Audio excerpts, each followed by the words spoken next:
Hello friends. तो इस video में हम देखेंगे ऑर्डर टू कैश साइकिल के बारे में।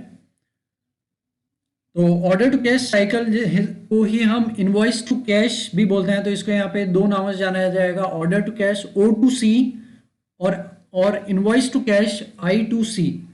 ये जो ऑर्डर टू कैश और इनवॉइस टू कैश जो है दोनों सेम चीज़ है। ऑर्डर टू कैश, इस वीडियो में मैं ऑर्डर टू कैश बोलूँगा।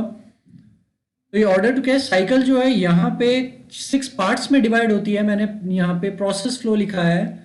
तो इसका जो प्रोसेस फ्लो है वो कुछ इस तरह से है। सबसे पहला जो है वो है ऑर्डर मैनेजमेंट, दूसरा है वेयर हाउस मैनेजमेंट, तीसरा है शिपिंग एग्जीक्यूशन, चौथा है ट्रांसपोर्टेशन, पांचवा है रिसीवेबल्स और छठा है कलेक्शन। तो हम इसके बारे में जो है आज डिस्कस करेंगे। तो हम एक के बाद एक अब इनको समझना चालू करते हैं। सबसे पहला जो स्टेप है ऑर्डर टू कैश साइकिल में वो है ऑर्डर मैनेजमेंट। ऑर्डर मैनेजमेंट अब है क्या? तो यहाँ पे ये जो ऑर्डर टू कैश साइकिल है स्टार्ट होती है जब कस्टमर जो है अपना ऑर्डर जो है प्लेस करता है किसी भी कंपनी की वेबसाइट पे, या फिर वो और जो तरीका होता है ऑर्डर प्लेस करने का। तो यहाँ पे कस्टमर ने अपना ऑर्डर प्लेस किया कि मुझे so and so product commodity चाहिए इस कंपनी से। तो यहाँ पे जो सबसे पहला जो स्टेप है इस साइकिल में वो है ऑर्डर मैनेजमेंट। एक कंपनी कस्टमर से ऑर्डर जो है रिसीव करेगी। इस प्रोसेस में अगला जो स्टेप है वो है वेयर हाउस मैनेजमेंट। तो यहाँ पे सबसे पहले तो कस्टमर से ऑर्डर रिसीव हुआ, कंपनी ने रिसीव किया। कंपनी ने जब रिसीव किया तो कंपनी देखेगी कि क्या कंपनी के वेयर हाउस में वो प्रोडक्ट और कमोडिटी अवेलेबल हैं जो कि कस्टमर ने ऑर्डर किए हैं। यहाँ वेयर हाउस मैनेजमेंट का मतलब ये नहीं है कि वेयर हाउस को मैनेज करना, ये देखना है कि कस्टमर ने जो ऑर्डर प्लेस किया है वो हमारे वेयर हाउस में है या नहीं है, उसकी जो भी रिक्वायरमेंट है वो हम फुलफ़िल कर पाएंगे या नहीं कर पाएंगे। तो सेकंड स्टेप जो है ऑर्डर टू कैश साइकिल में वो है वेयर हाउस मैनेजमेंट। कस्टमर की रिक्वायरमेंट हम देख रहे हैं कि हमारे वेयर हाउस में वो प्रोडक्ट कमोडिटी अवेलेबल है या नहीं है। कंपनी ये सर्च करती है क्योंकि जितनी भी बड़ी कंपनीज है जैसे अमेजन, वॉलमार्ट, इनके बड़े बड़े वेयर हाउस होते हैं। यहाँ पे वेयर हाउस मैनेजमेंट का एक बहुत अच्छा कंसेप्ट है। तो वो वेयर हाउस का मैनेजमेंट पे भी ध्यान देते हैं। तो यहाँ पे कस्टमर से ऑर्डर रिसीव हो गया है, वेयर हाउस में देख रहे हैं कस्टमर का ऑर्डर रिसीव हुआ है नहीं हुआ। कंपनी जब ये देखेगी कि वेयर हाउस में वो प्रोडक्ट अवेलेबल है, तो अगर कोई भी ओवरसीज़ है जो कि इंडिया के बाहर की कंपनी है, बाहर कंट्रीज़ में है, वो क्या करेगी, उस प्रोडक्ट या कमोडिटी को क्या करेगी, शिप करेगी। तो हमारा जो अगला जो स्टेप है ऑर्डर टू कैश साइकिल में वो है शिपिंग एग्जीक्यूशन। बाहर जैसे कोई भी प्रोडक्ट या कमोडिटी अमेरिका से इंडिया आएगा तो शिपिंग होके आएगा आइदर बाय प्लेन और बाय शिप। यहाँ पे शिपिंग एग्जीक्यूशन का मतलब बाहर से वो प्रोडक्ट, फॉरेन कंपनी से वो प्रोडक्ट इंडिया के लिए रवाना होगा, शिप होगा। नेक्स्ट जो स्टेप है ऑर्डर टू कैश साइकिल में वो है ट्रांसपोर्टेशन। जब बाहर से कोई प्रोडक्ट आए, किसी फॉरेन कंट्री से कोई प्रोडक्ट आ रहा है तो वो इंडियन पोर्ट्स पे आके रुकेगा। अब यहाँ वहाँ पे जो है उसकी अनलोडिंग की जाएगी, उन प्रोडक्ट कमोडिटीज़ की अनलोडिंग की जाएगी। यहाँ देखना होगा कि कंपनी उसे अपने वेयर हाउस में डायरेक्टली लेकर आती है या फिर पोर्ट से ही अपनी डिलीवरी जो है कस्टमर्स को देती है। तो यहाँ पे जो अगला स्टेप है ऑर्डर टू कैश साइकिल में वो है ट्रांसपोर्टेशन। यहाँ पे ट्रांसपोर्टेशन क्या हो रहा है, जो भी प्रोडक्ट कमोडिटी है वो कस्टमर को डिलीवर की जाती है कंपनी द्वारा। नेक्स्ट स्टेप जो है ऑर्डर टू कैश साइकिल में वो है रिसीवेबल्स, कैश रिसीवेबल। जब कंपनी कोई भी प्रोडक्ट कमोडिटी जो जो है कस्टमर को डिलीवर करेगी, तो डिलीवर करने के बाद उस प्रोडक्ट या कमोडिटी से रिलेटेड जो चार्जेस है, जो उस प्रोडक्ट की प्राइस है वो कलेक्ट करेगी। तो यहाँ पे ये जो कलेक्शन प्रोसेस है उसी को बोला जाता है रिसीवेबल। तो ऑर्डर टू कैश साइकिल में जो अगला जो स्टेप है वो है रिसीवेबल्स। रिसीवेबल मतलब कैश कलेक्ट करना।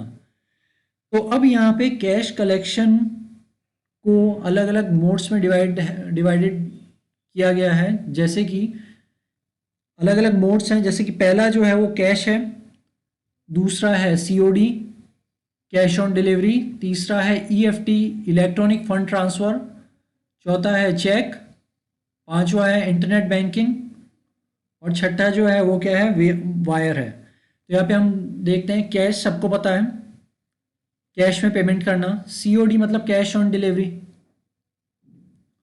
ईएफटी इलेक्ट्रॉनिकली फंड ट्रांसफ़र करना एक बैंक अकाउंट से दूसरे बैंक अकाउंट में, कस्टमर अपने बैंक अकाउंट से कंपनी के बैंक अकाउंट में इलेक्ट्रॉनिक ट्रांसफ़र करेगा फंड। कस्टमर जो है वो चेक भी दे सकता है, इंटरनेट बैंकिंग से पेमेंट कर सकता है कस्टमर, और वायर, वायर भी ये इलेक्ट्रॉनिकली फंड ट्रांसफ़र माना जाता है, इलेक्ट्रॉनिकली पेमेंट करना थ्रू वायर। तो यहाँ पे ऑर्डर टू कैश साइकिल में जो अगला स्टेप है वो है कलेक्शन। तो यहाँ पे कलेक्शंस पे आने से पहले मैं इस रिसीवेबल्स में बताना चाहूँगा कि रिसीवेबल्स जो होती है, तो कंपनी जितनी बड़ी बड़ी कंपनीज है उनके पास पर्टिकुलर टीम होती है कि कस्टमर से जो भी कैश रिसीव हुआ है उसको अपने रिकॉर्ड्स में अप्लाई करना, कस्टमर की जो जो ओपन इनवॉइसेस आ रही है उसको क्या करना, क्लोज करना। तो ये जो काम है कस्टमर की ओपन इनवॉइसेस को कस्टमर से पेमेंट रिसीव होने के बाद क्लोज करना, ये एक पर्टिकुलर टीम करती है और उसको बोला जाता है cash application team. Cash application team क्या करती है, ईआरपीज में सैप, ओरेकल, इनमें कस्टमर का डेटा फीड होता है, कस्टमर से रिलेटेड जितने भी ओपन आइटम्स है जिसका पेमेंट रिसीव हो गया है, कैश एप्लीकेशन टीम जो है उनको क्या करेगी, क्लोज करेगी उन इन्वॉइसेस को।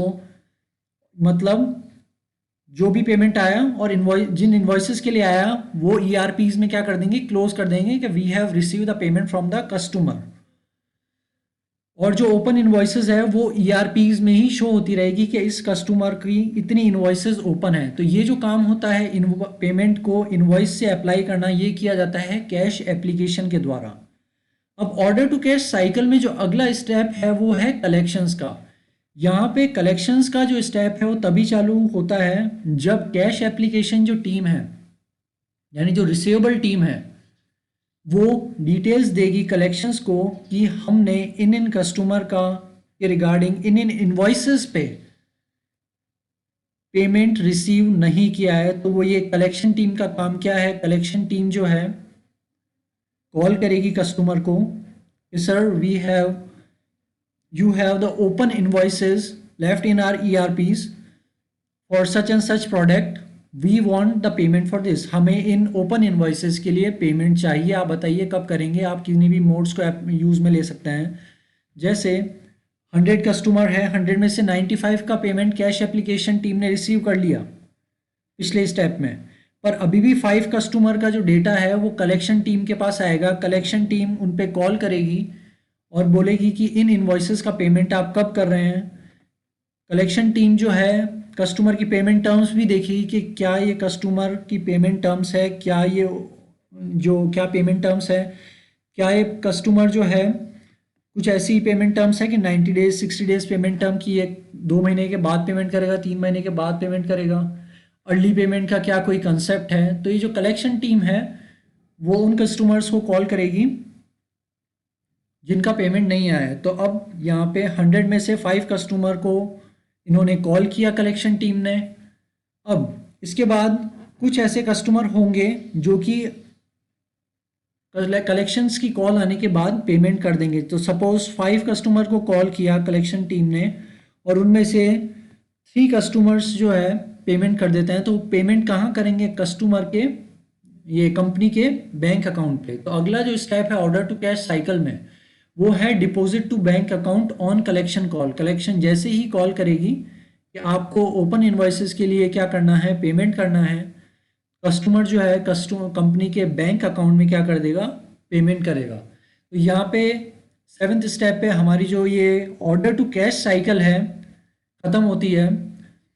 इसका जो बेस्ट एग्जाम्पल है वो है ई कॉमर्स वेबसाइट। आज जितनी बड़ी ई कॉमर्स वेबसाइट है, अमेजन, फ्लिपकार्ट, ये सारे यही ऑर्डर टू कैश साइकिल जो है फॉलो कर रहे हैं।